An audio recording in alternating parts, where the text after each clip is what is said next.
dédé àsìkò yìí o. ọmọ kóòtù ẹ ò jíire.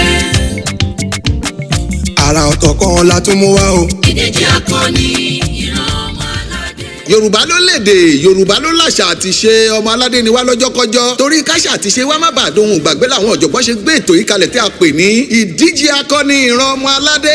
Eléyìí kẹ̀ǹkẹ̀ ó kẹjẹgbẹ́. Ìdíje tó dá lórí àṣà, èdè, ìmọ̀, ọgbọ́n àti ẹ̀bùn àwọn ọ̀dọ́ Yorùbá.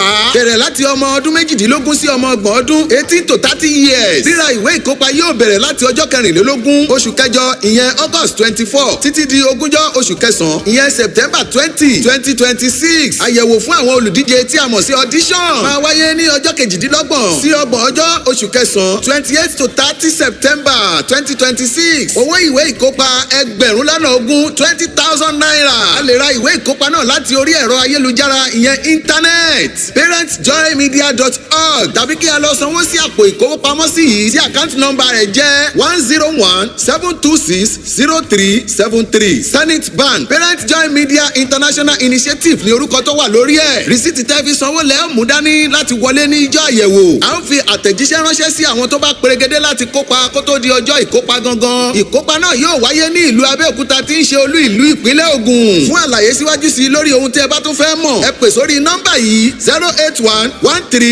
081-1311-9347. Ìdíje Akoni ìran ọmọ aládé ẹ kú ojúlọ́nà. ẹ̀bùn pàtàkì ń bẹ nílẹ̀ fún gbogbo àwọn olùdíje o. Idije Akoni ìran ọmọ aládé. ẹni gbapò kíní ẹni gbapò kejì àti ẹni bá gbapò kẹta. Idije Akoni ìran ọmọ aládé. ilé ń bẹ mọ́tò ń bẹ owó tabua àtọ̀pọ̀lọpọ̀ ẹ̀bùn mẹ́rìírí fún gbogbo olùdíje.